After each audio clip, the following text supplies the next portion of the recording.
Welcome, everybody, to Beauty Becomes You and Finding Yourself with Corinne Diachuk. I've known Corinne for a lot of years. We go way, way back. We won't get into that. But I admire you greatly. And I just thought it would be just so wonderful for the world to meet you. You have so much to share. So I'm just going to share a little bit about you. And then after, I'll let you give me your version of that. So you're newly married, and congratulations on that. Thank you. Fabulous celebration and just such a blessed experience to be there. You're a mother, stepmother, yoga therapist, and a somatic sex educator. You also garden and amazing. You're an amazing cook in the kitchen. So you're a real enthusiast with regards to food too, and such respect for food and delight in preparing food, which it exudes through, through all that I've eaten at your place. Since 2013, you've been an erotic embodiment coach, offering private sessions to individuals, couples, small groups, and you also have provided countless numbers of workshops for people. And you've also co-created the Canadian Somatic Sex Education Professional Training Program. That's a mouthful. That's right. And you're a certified Wheel of Consent facilitator with the School of Consent. What I do know about you is that you create very safe places for people to experience and to become comfortable with pleasure. And we're going to get into that a little bit, the juicy parts. I also know you as someone who really stares into the souls of people. And sometimes it's like, whoa, it's a lot. There's an intensity, but it's a really kind and compassionate intensity. And I've appreciated that about you. There's no hiding with you, which I love, which provides the opportunity to be super authentic and vulnerable really quickly. I think that's a tremendous gift of yours. Wow. Thank you. You're welcome. What an introduction. There you go. So really, it's with great pleasure and deep respect and honor for who you are as a person, as a professional. And this is a wonderful opportunity to share you with others. Thank you. Thank you, Maureen. And it's such an honor to be here as your guest. Wonderful. So how would you describe yourself? Oh, interesting question.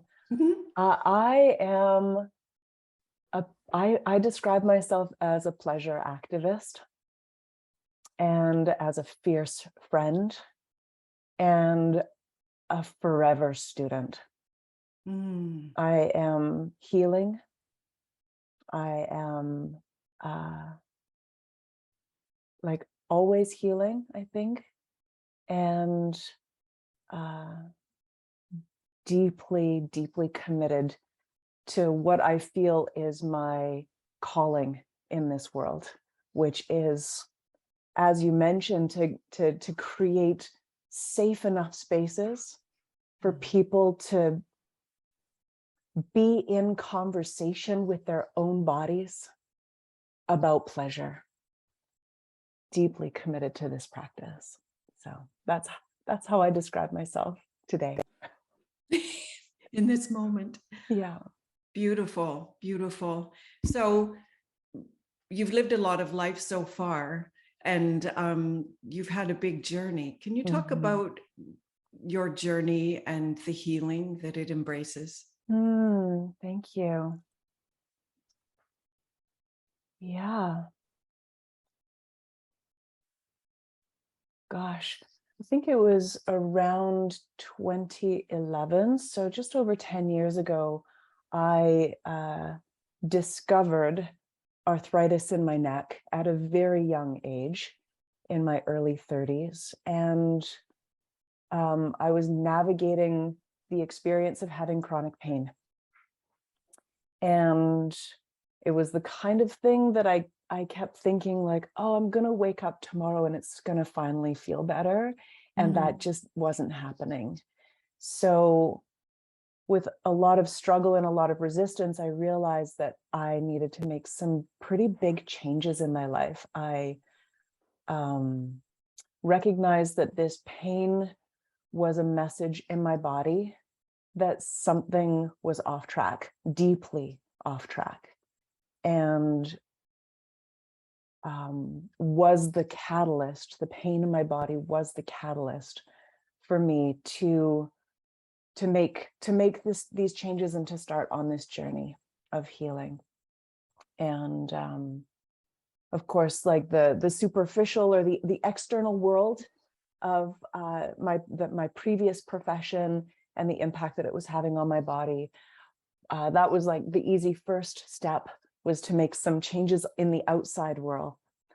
But it was the changes on the inside world that actually took years of a slow, consistent kind of reprogramming of what was getting my attention from the chronic pain and the challenges that I was experiencing, slowly reorienting towards pleasure in my life. And I'm still learning. I'm still learning. What was your previous occupation that maybe contributed to all this pain? I was a hairdresser. And so I was wearing inappropriate footwear, high-heeled shoes for decades, working with my arms up and this like leaning forward. So the posture of my body, my head was kind of not on top of my spine. So there was a lot of tension between my shoulders, and working in front of a mirror.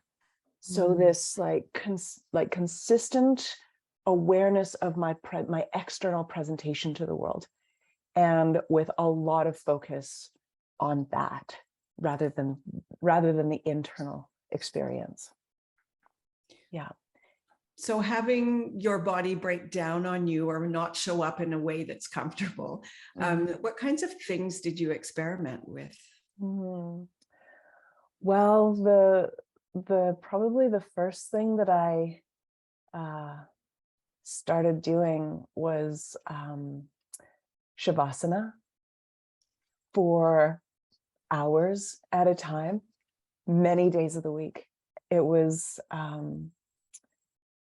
giving up a more dynamic yoga practice to just be quiet and to lie flat on the floor, maybe with a fire, or maybe with a candle or some music, or just some Kleenex to like mop up some of my tears.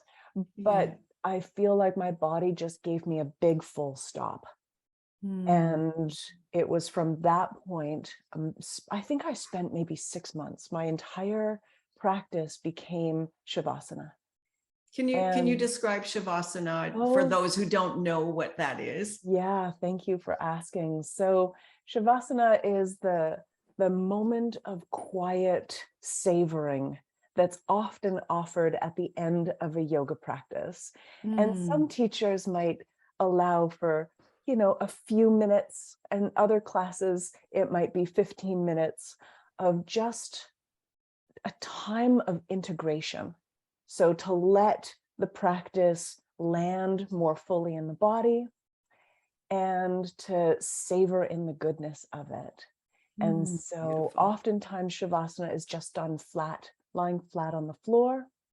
And sometimes you can use props under your knees or your hands, or a blanket or a pillow or an eye mask, just whatever your body might appreciate for supported rest at the end of practice. Beautiful. So that became my whole practice. How wonderful that you had the time and space to do that, because I can just hear, all kinds of things going off, like, how did you find time? How is that possible? Yeah. But you carved the time to do that, probably because perhaps that's all you could do. I had to. I couldn't do my other practices anymore. And I was at a stage in my life where my son was going to bed at 8 o'clock. And so it was I had that between 8 and 10 p.m. window for being able to care for myself in that way. But really, Mm. like you mentioned, it got to the point where I couldn't do anything else. Mm. It's like I had to. I was in Well, so much pain. and that's a tough road. Like, it's Yeah. intense. Yeah. Pain, if you haven't experienced pain, you might have no idea of how consuming pain can be. Yeah. And how debilitating pain can be. And to look at you, it's really hard to imagine you would ever have pain. Yeah. Right. Yeah. So we just never know when people are in pain. Mm-hmm. Right. So So true. very interesting. Yeah. And I'm so glad you're better. Thank you. This is wonderful. Yeah. And it was this experience of pain that really was a part of this catalyst for moving me towards pleasure. Mm. And that's a great segue into my next curiosity, which is what got you into being a somatic sex educator? Yeah, another great question. Around the same time that I was experiencing this intense physical pain, I was in a pretty unhealthy relationship. And I'm sure that it's not a coincidence that my body was responding to this abusive relationship that I was in. And it took things getting worse in my relationship to the point where I felt like I needed help. And the ways that it was unhealthy was, it was very subtle and it was very covert. And I decided that I needed to reach out to an elder or a teacher or somebody else in my neighborhood who could help me to understand the sexual dynamics that were happening in my relationship that were causing me harm. And I did a Google search, and at that time I didn't know what I was looking for. So I searched Tantra. I was like, okay, well, this isn't working. What I'm doing isn't working. So what about like spiritual sexuality? And so that was the little lead that I took, not knowing about somatic sex education. And I actually discovered someone who has been one of my most important teachers, and that person is Corinne Diachuk. And Corinne lives on Salt Spring Island, and they do not teach Tantra, but they have it on their website as, you know, one of the influences of their work. And I went to see Corinne for a series of sessions. And I think it was on my second session, we were kind of exploring the dynamics of negotiating desire and the wheel of consent. And it was like the biggest wake-up call for me. Like the fireworks were going off, the light bulbs were all turning on, there were tingles, there were tears, and I knew that this was supposed to be my path. It was so confusing for me as someone who was raised post feminism, as a strong, I perceived myself to be a strong, empowered woman, and yet I found myself in an abusive relationship. And it was so confusing to me, like, how did this happen?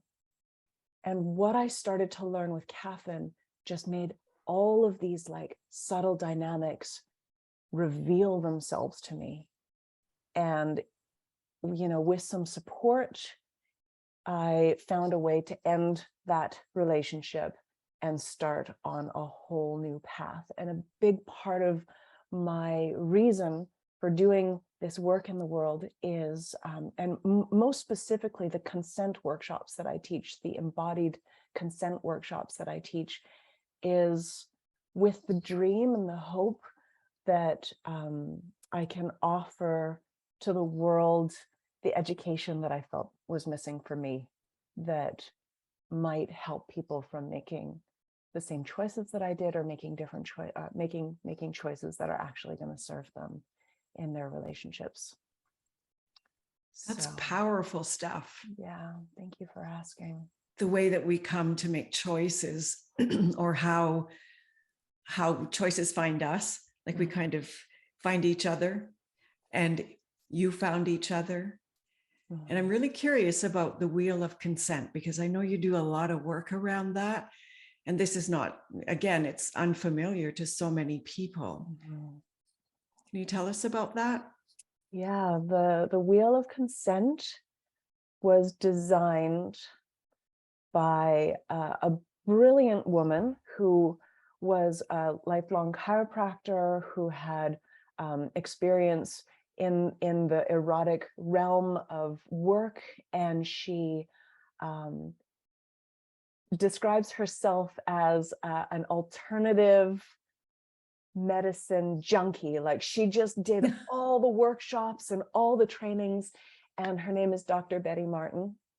And she was a little bit involved with the kink community, where she learned this game called, like, I don't actually even know if it has a name, but it's like, what do you want to do to me for 3 minutes, and what do I get to do to you for 3 minutes? So there's this like culture of like communication in alternative sexuality spaces that was already happening, but Betty was able to resource this and expand upon it and play with it with hundreds and hundreds of people. And she developed what she calls the wheel of consent. So Dr. Betty Martin has been teaching this for many years, and just recently wrote a book. So there's a little plug for Betty's book, The Wheel of Consent. It's called The Art of Receiving and Giving. And essentially, simply, it's a model of communication to help people get really, really clear about who is giving a gift and who is receiving a gift, and all the dynamics within the different dimensions of touch. And this concept of gift, like, who is it for, I believe is the part of the consent conversation that nobody else is having. So there's a lot of talk about consent in the world, especially since the whole Me Too movement happened.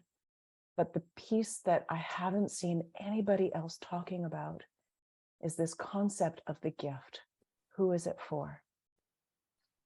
That's so beautifully put. Thank you. How many times in intimate relationships is there no conversation? Yeah. And there's no pre or post discussion or conversation? Not discussion, that sort of makes it clinical, but there's no sharing, there's just doing. And wow, that's really powerful stuff. Yeah. And how many workshops would you say you've led on this? Because I know you have lots. Yeah, lots and lots. We were teaching out together with my teaching partner. We were doing 2 or 3 a year in person. And then I was, just before the pandemic, I was starting to travel to different festivals and being invited to different towns and communities to present this material. And then, of course, everything shut down. So we started teaching them online, which has really been such a gift, because we're able to bring the wheel of consent to lots of people who are in the comfort of their own home. They don't have to travel to Victoria or Vancouver or Seattle. So we continued to teach 3 or 4 a year online over the last couple of years.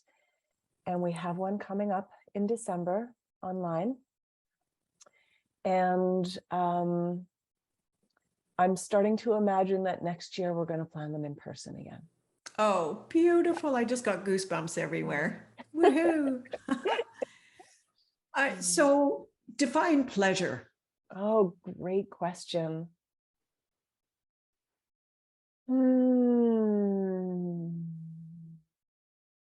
Yeah, pleasure. It's so unique for each individual. And for me, in this moment, I'm noticing a pause, kind of a deep breath, like slowing down, taking a moment to notice your senses, the sights, the sounds, the smells, the sensations on our body, the ways that we can use our imagination and our intentions for cultivating desire. So pleasure for me is like the slowing down and the opening up our awareness to what is good in the moment as a part of the path to desire. Beautiful. Okay. Is this, because I hear questions coming in my head about like, what is this only sexual pleasure? Oh, great. Another great question. No, it's not only sexual pleasure. Pleasure is something that we can have complete control over within ourselves. And as I mentioned earlier in our conversation, it's so much about where we're placing our attention, because the mind chatter and the to-do lists and the expectations of our family or society can become this huge weight in our body, and this where our attention goes. And if we can slow down just enough to pay attention to the rest of the world and the rest of like the beauty in the world and this and the access that we have through our senses, it can be as simple as a moment in an otherwise busy hour, or an hour in an otherwise busy day. And with practice, I believe that pleasure can become a path, a way of life, a choice. And that is something for us in our own sovereign beings. And it's also something that we can share with a partner or with a lover or with a platonic friend that we have some arrangements with or some agreements with. And I believe that it's through having access to our own pleasure, it gives us so much more to offer and to play with when and if we decide that we want to share ourselves with somebody else. Wow. It feels all encompassing. It feels that that you're inviting people to have ease and grace with the receiving and the giving. That's pretty incredible. Well said. Thank you. What is the common myth when it comes to what you do? I don't, somatic sex education is so new.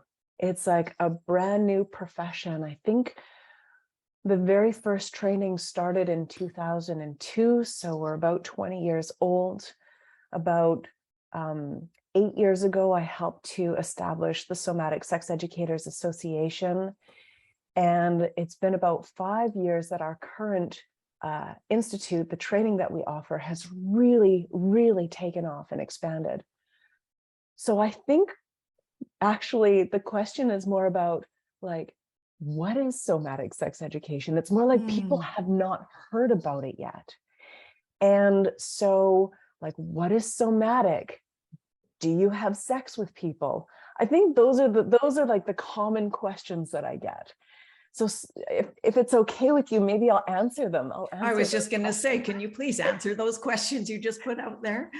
Yeah, somatic comes from the word soma, which my understanding of it means of the body.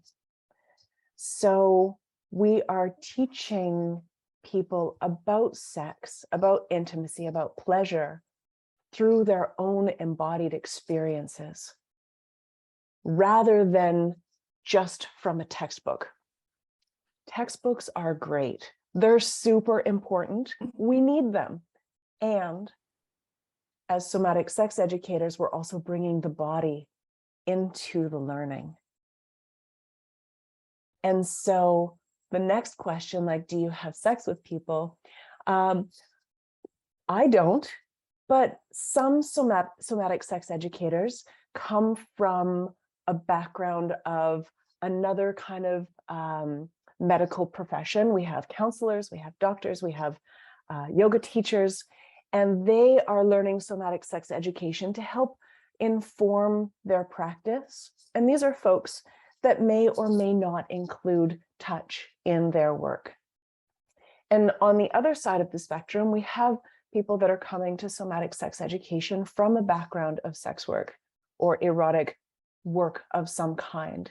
And so some people might choose in their own personal individual practices to use their own ethical compass and the structure of professionalism that we're teaching people to make choices based on what they perceive to be in the best service to their clients.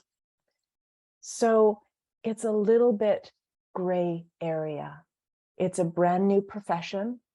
It has a very wide spectrum of the ways that people are going to do this work.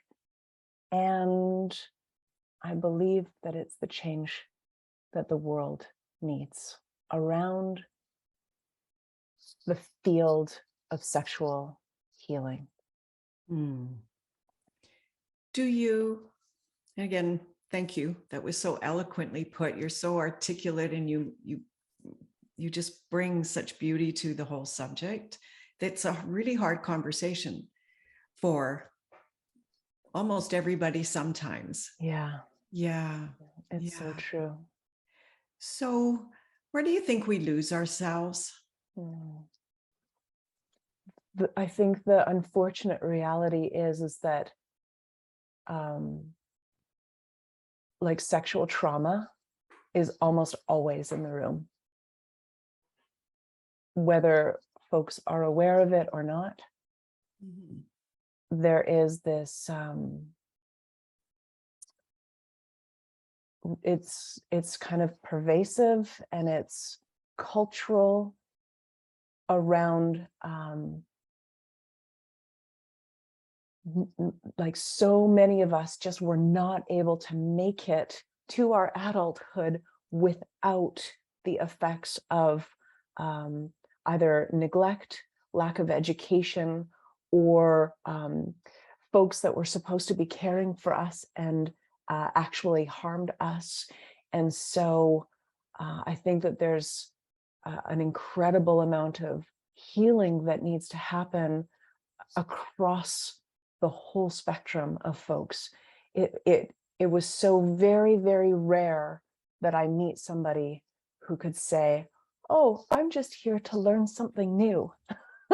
I wish that was more common, but the reality is that most of us have some deep healing work that we need to do around sex, our bodies, our boundaries, finding our voice, knowing that we can have a choice.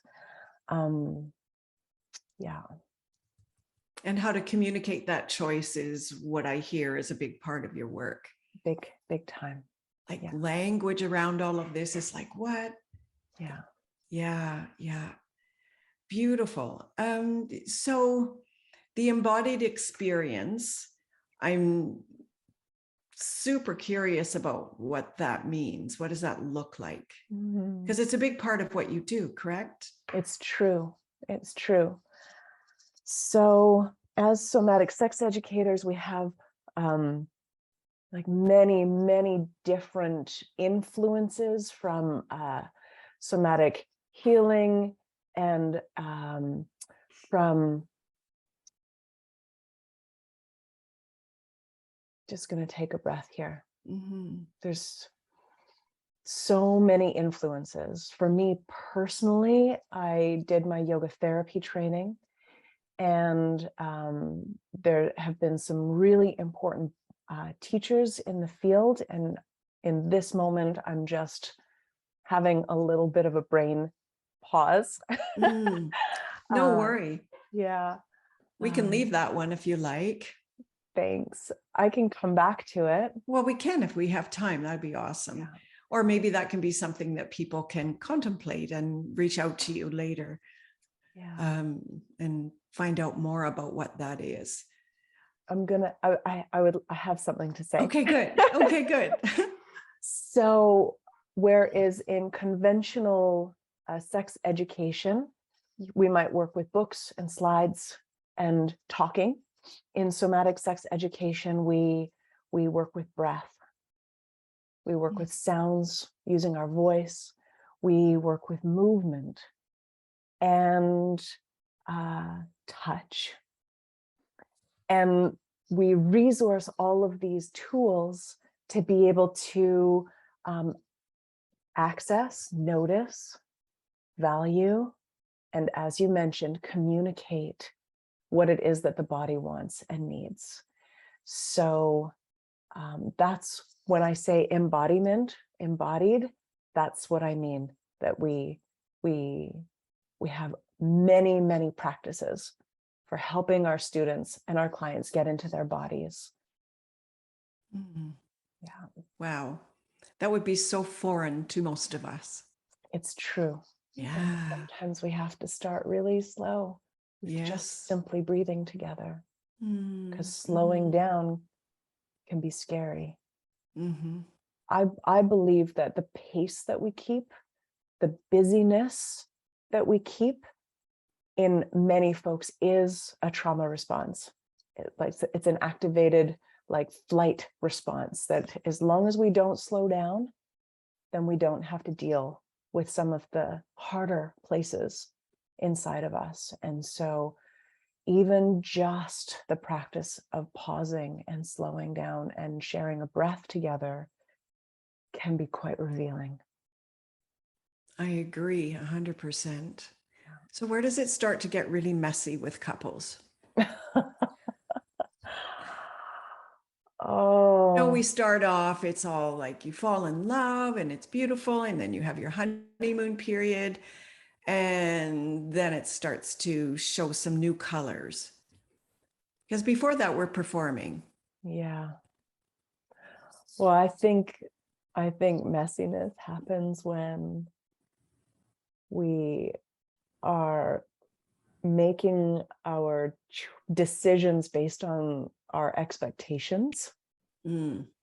and the unspoken needs and the unspoken desires, and then hoping that our partner is going to read our mind or just know based on thinking that they have the same life experience as us.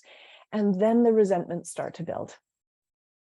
And gosh, I've got personal lived experience in that regard. And I have worked with so many couples for whom the art of negotiating desire, this practice of the wheel of consent. I'm not a therapist. I'm not a couples therapist. I'm a yoga therapist. I'll help people get into their bodies. But when we bring this model of communication, the wheel of consent, and we apply it to the realm of touch and pleasure and sex and intimacy, it's amazing how all the dynamics of the relationships might be revealed. because how we do one thing is often how we do everything. And I've worked with couples who have been to therapy that has been very helpful, but hasn't gotten to the core of the issue. And we do one session talking about sex, and it ripples out into all the other dimensions. It's like the ripple couldn't happen inward, but the ripple happened outward. Wow. That's when it gets real. Do you get people that come as couples, let's say, because I imagine they come individually or they come as couples. Yeah. I can only imagine that if you come individually and do this really deep work, that it may create those big ripples in the relationship for somebody that, you know, if you're with somebody who doesn't quite get what's going on. Yeah. Or with couples where they come and it dissipates the relationship. Mm-hmm. Because when you get past everything and get down to the core or the foundation, there's no foundation. Mm-hmm. Yeah, that's really true. Sometimes there's one partner in a relationship that's ready and committed and wants to learn and wants to grow. And through working with a somatic sex educator, sometimes, you know, people grow apart, or the bridges get a little bit too big to be sustainable. That's very true. Sometimes that happens. And yeah. Is there anyone you wouldn't see as a client? That it would be just like you would redirect them quite quickly? Yeah, I think that folks who are in a really active an active trauma response, I would highly recommend folks to work with their therapist, to do some EMDR, to have a bit of a support system. And I can work with trauma when it arises in a session. And I have a lot of skills to be able to co-regulate and support and assist a release. But if it's a really active situation of trauma, then I might suggest calling me second. Well done. Yes, because there's always going to be a situation, or there's always the potential of that kind of situation showing up. And you're very mindful of providing the best things for people, the best opportunity for healing. And if something has to proceed, then so it should. Yeah. I'm going to read you a quote that I actually read this morning, and it's from Daily Om, and I just loved it. And I thought, how apropos for you today. And it says that we have an opportunity to connect with the vast, open, powerfully healing wisdom at the soundless center of our hearts. And it reminded me of you, and I thought that was like, wow. Thank you. I truly believe that pleasure is healing. So when we look at what you have to offer, how does this enhance our spiritual aspect? Spiritual being many things, but this is not about religion. This is about how we connect to source.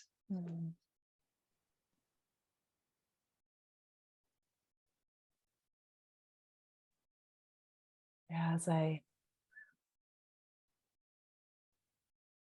take a breath here and just really let that question land, I believe that when we are connected to our bodies, when we are connected to pleasure that is authentic, that's for us, that is deeply, deeply centered in our overall well-being, that we can start to tap into those direct lines to source. Mm. That as long as we're kind of stuck in the repeating thoughts or the suffering or the pain that's grabbing our attention, it's keeping us stuck in our suffering. And when we can create that space to connect with our pleasure and our bodies and each other, that we can create and tap into something that is much bigger than us. Mm. And some people might call it God or spirit or the universe, a higher place of consciousness through the bodies, not from dissociating from the bodies, but through the body. What I really wish and for this podcast series that I'm running is that we really see the connection between mysticism or spirituality and science. And the science, I mean, we are a big petri dish. And, you know, we have a physicality that can have all kinds of messages for us at all times. How does this work enhance our path to health, to biological health?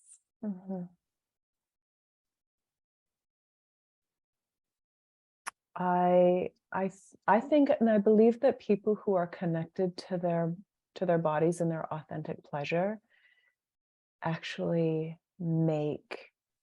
are in the position to make more healthy choices for themselves. They see themselves as being worth it. Yeah. And as they take care of themselves, then it's back to the receiving, because I really hear all the time from people, whether it's women or men, that they're always giving, yet not stopping to receive. So when you stop, as you've indicated throughout this, is the pause, the breath. It allows for spiritual connection and biological healing indirectly. Yeah. The connection Wow. to the parasympathetic nervous system. It's built into our bodies to rest, digest, and repair. I believe that we have the capacity within ourselves. Beautiful. To heal our bodies. Wow. So that's all like incredible information. Tell me something fun about yourself. I have a lot of tomatoes in my garden right now. Beautiful. And what will you do with those? Oh, right now I'm slicing them and putting them raw on everything. If I end up at the end of the season with an abundance, then I'll stew them and I'll put them in the fridge.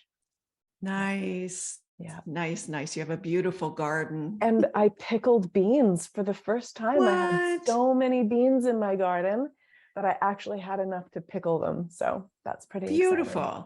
There's the kitchen enthusiast coming out. Yeah.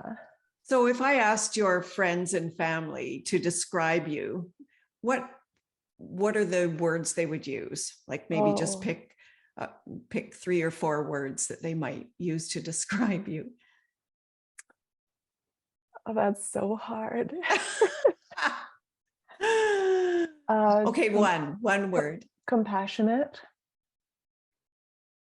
sexy, and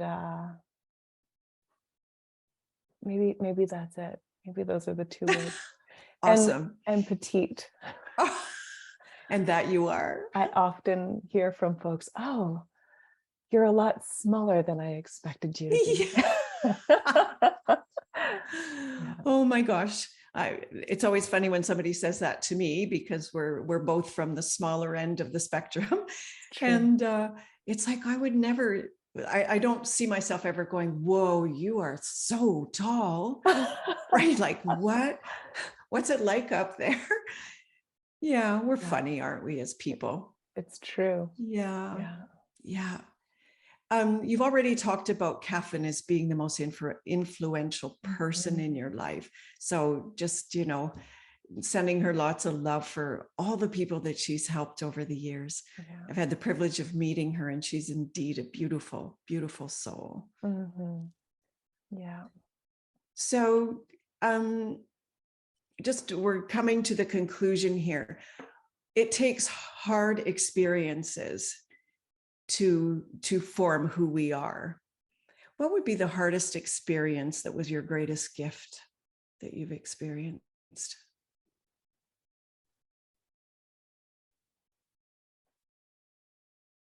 I think for me, what was most challenging was actually acknowledging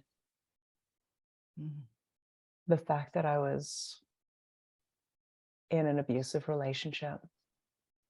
Like admitting that to myself, admitting that I needed help. I think that was the hardest moment in my journey so far. It sounds like it was incredibly humbling for you. Yeah, that's true. And I love what you just said, because I truly believe that it's through acknowledging our wounds that and our greatest struggles that can become some of the greatest gifts that we have to offer the world. Yeah, through experience. Through experience. Yeah, experience is the grandest teacher.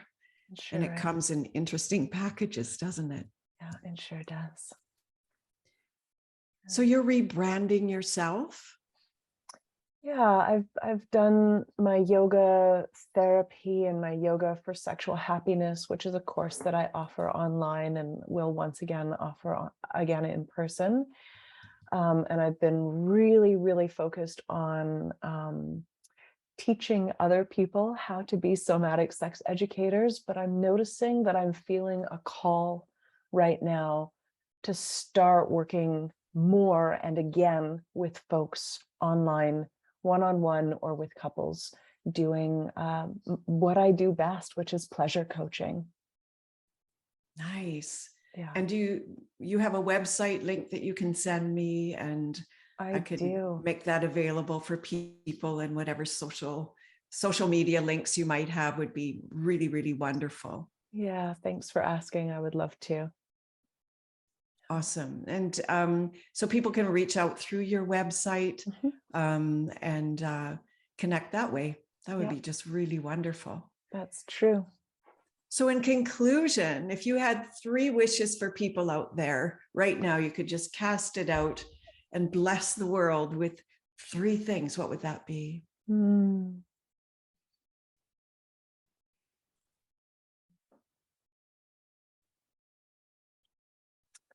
I wish for everybody to have the opportunity to slow down just for a moment and to notice something beautiful around you.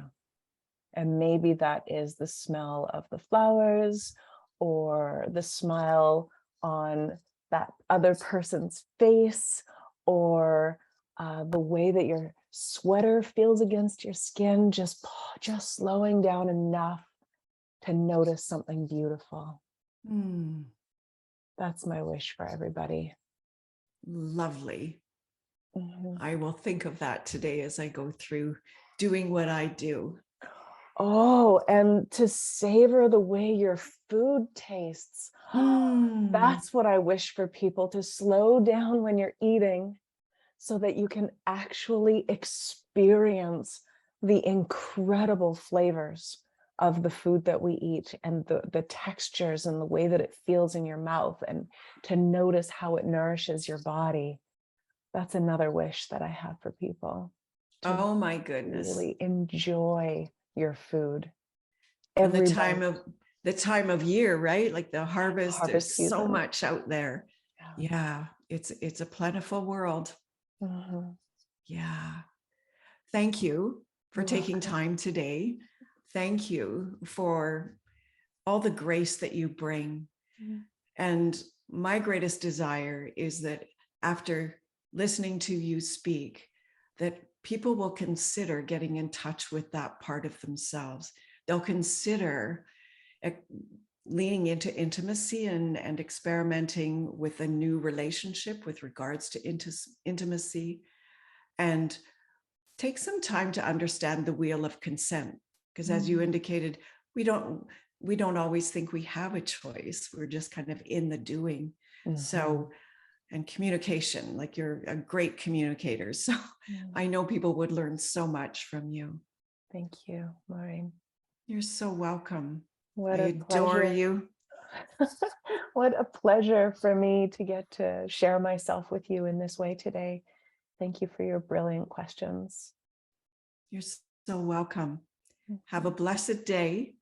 And I look forward to perhaps another interview down the line. I look forward to it. Thank you. Bye-bye. Bye for now.